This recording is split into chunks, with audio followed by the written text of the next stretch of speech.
So, can you start with telling us your name, the school that you go to, your grade, and some extracurriculars that you do? Okay, my name is Annie Liang. I go to Forest Ridge, and some extracurricular activities I do outside of school are drawing. Uh, yeah, that's kind of it. Oh, and drama and choir. Okay. Yeah. What grade are you? I am in 11th grade, or no, I am a rising senior. Yes. Okay. So, are you familiar with the concept of generative AI? Yes, I am. Do you how often do you use generative AI? And when you do, how do you use it? Um, in day to day, like during the school year or during the summer or like Let's say during the school year. okay. During the school year, I would say I would use it sometimes, not too often, but sometimes. And the way I would use it is to usually find sources that I just cannot search up. For example, during Miss Stewart's class, and actually no, I am not gonna say anything about that because if I do, she will absolutely hate me for life. We Uh, don't have to put Miss Stewart's name in it. It Yeah. can just Well, be, for one class, I do use it because I genuinely could not find what like one of the requirements for like the assignment was like stories and humor, and I could not find anything on them. So I just used AI, or I used ChatGPT specifically to find sources with that in line, like in mind. okay. So other people I've interviewed said that at Forest Ridge, sometimes teacher asks you to use generative AI for classes like Miss Asoff or Miss Rice will sometimes bring up image generation. Have you had like your teachers do that? No. No. Okay. If anything, my teacher, specifically one teacher, says that you should absolutely not use AI. Okay. Then this Yeah. question does not apply to you. Would you like to see generative AI being incorporated into academia? Why or why not? Well, there is two main concerns with AI currently. One is, um, no, one second. Take your time.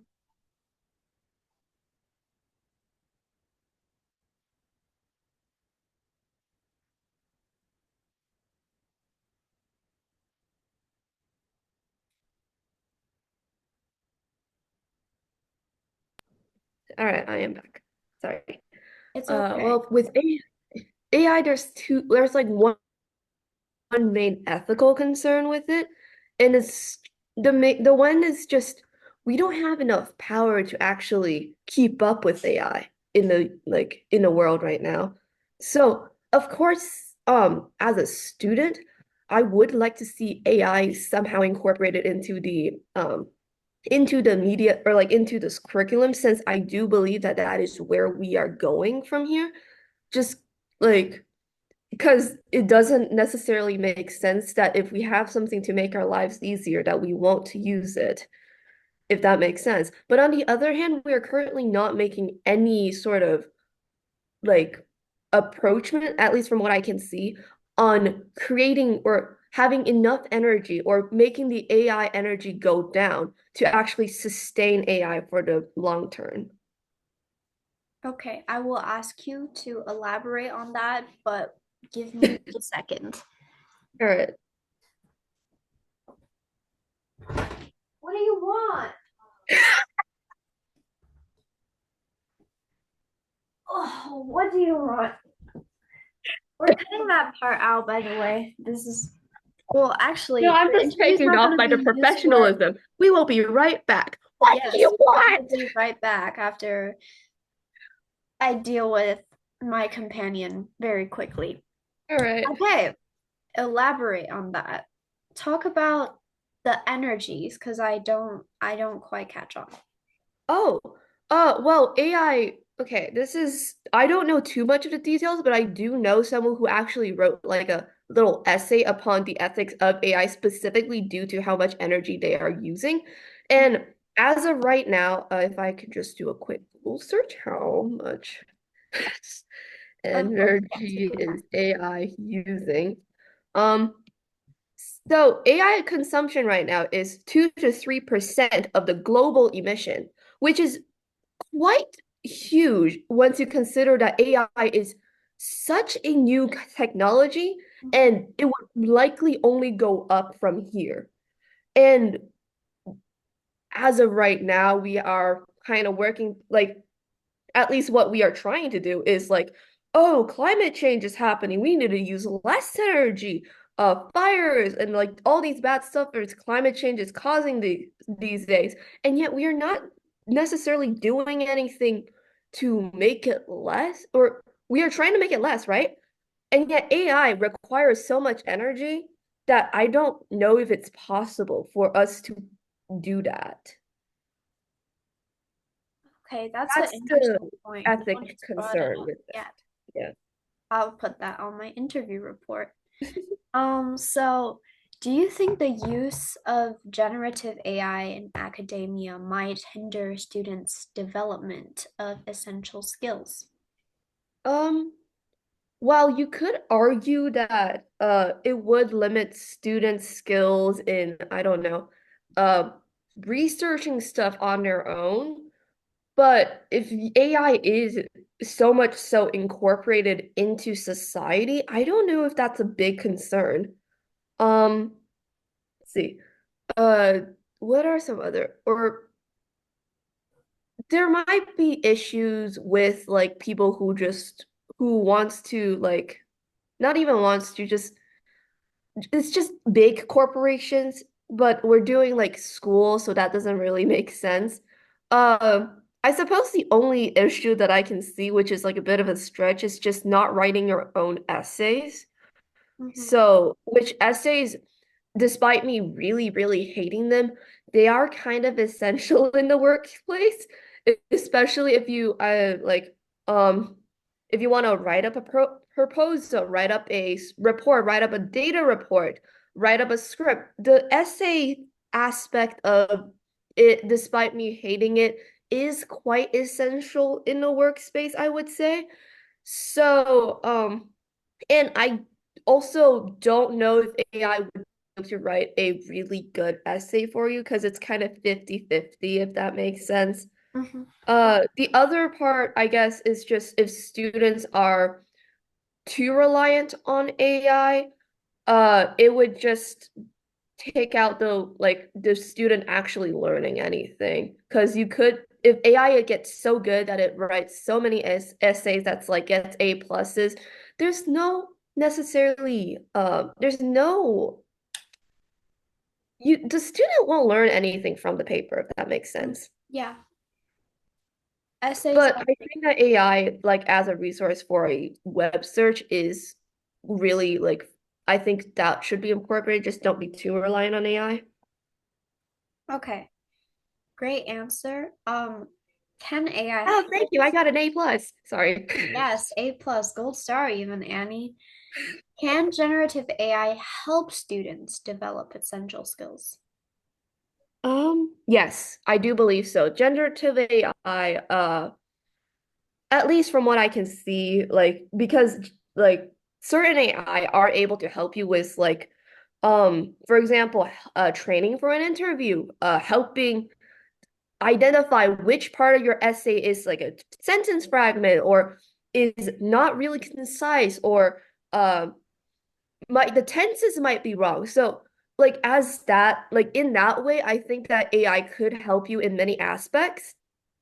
The um it could also like okay, it really depends on what kind of like if we're talking about ChatGPT, I think ChatGPT does like help you like can give you ideas like if you don't know where to start, like give you examples of how to write, like what are some ways to write emails, which I do look at a lot because I struggle with writing emails sometimes, as I usually come up with as too direct. Um, but yeah, I do think that it would probably help students if you use it in a correct if you use it in certain ways. Mhm. Okay. The next question is, does the product produced by the generative AI belong to the user?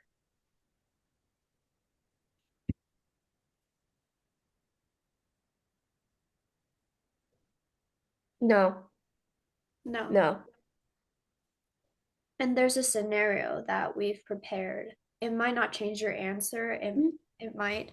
So let's say two students are both using ChatGPT to write an essay for class.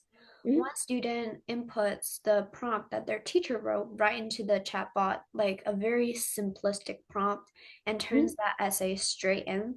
The other writes kind of like an outline for the essay. They're more specific with their opinions and Mm-hmm. their instructions for the AI.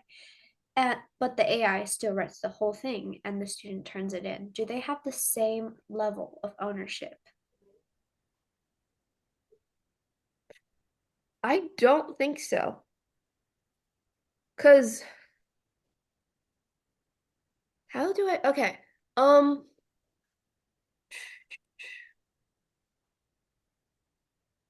okay, so here's my way of thinking about it, which is the first student obviously doesn't exactly it's just let's just say they're decorating a cake, right?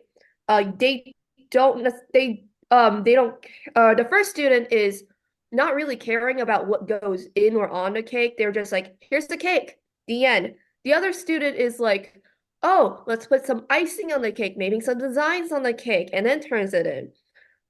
But they don't make the cake themselves. But the other student would take more ownership because they decorated a cake more, whereas the other student just turns in a cake that they don't really care about. Mhm. That's the way I think of it. It's not the greatest example, but Okay, so the more personalized your prompt, the more rights that you have to the product. in a way, yes. Yes, which brings us to the next question. Can students show their own analytical thinking or opinions while using generative AI?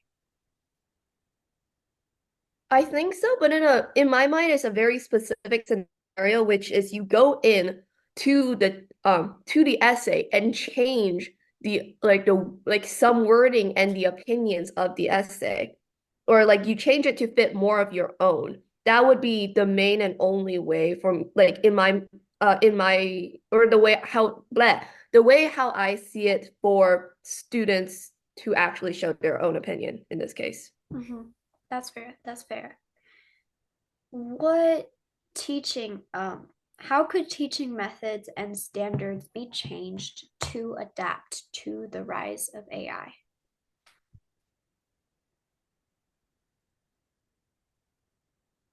Um, hmm. It doesn't have to be concrete, just from a student perspective, because we all know that people in our school are starting to use AI. What Yeah. could be some changes that could happen to mitigate that? While I don't think there should be a restriction on AI, I do believe that there should be a way to see if, like, for teachers at least, to be able to see if the essay is written by AI instead of like the sources being found by AI, because those two scenarios are very, very different in my mind. Because on one, if you write the essay yourself but use AI to find the sources for you, you are still learning what is going on and are able to answer more concrete questions such as, oh, what happened during, I don't know, the submersion, or I'm making stuff up, this specific event, and you are able to answer it. Whereas on the other hand, if you just let AI to write it yourself or write it for you, you skip that learning, basically, the entire thing. Hmm. Okay. So for me, the best way to do it is to cut out the writing for you part, but is able to give you the sources. Okay. So there, AI should be, uh, schools should allow AI to be used, but there should still be some boundaries on how it should be Yes. used. Yes. Okay. Last question. How do you think AI is going to grow in the next 5 years?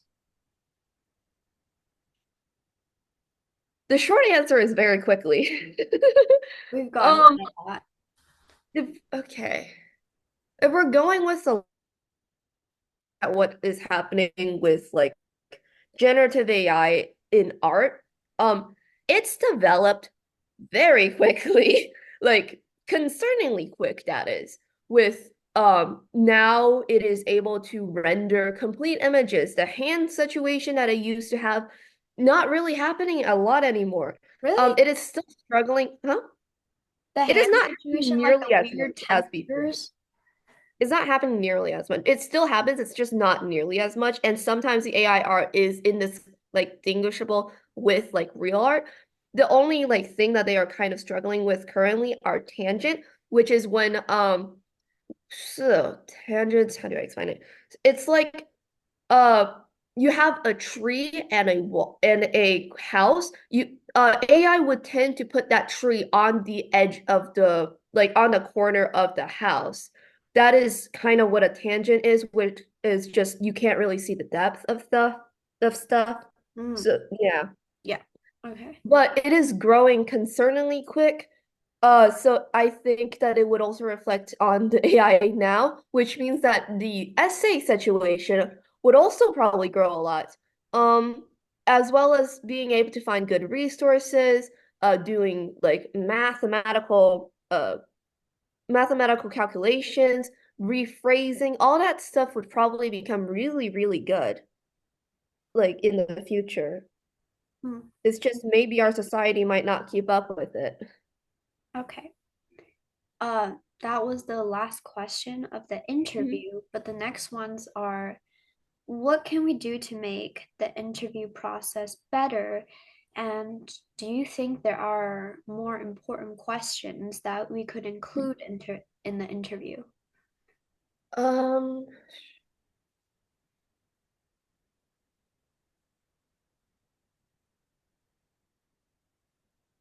I think the interview process by itself is absolutely fine. Maybe like the only thing that maybe if I have to say it, is just like specify like subjects, if that makes sense. Like what subject of the school or like history, English, etc., or religion, etc., etc. What specific thing might it apply for? Because like obviously you can't really apply it to a science paper because like you can't compare it to a science paper the same you can compare it to a history paper. Mhm.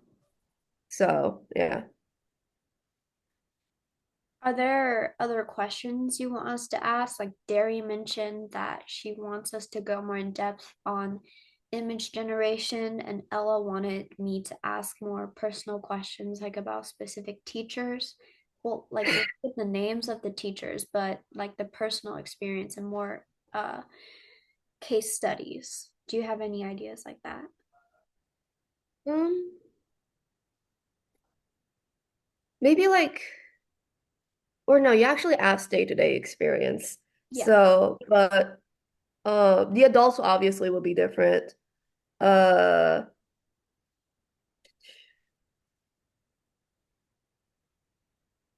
I think if anything, maybe ask another future question, such as like where do you think AI might take our society in the future? Not like would you use AI more, but like how would it incorporate into society? Okay. Yeah. Thank you. All right, thank you.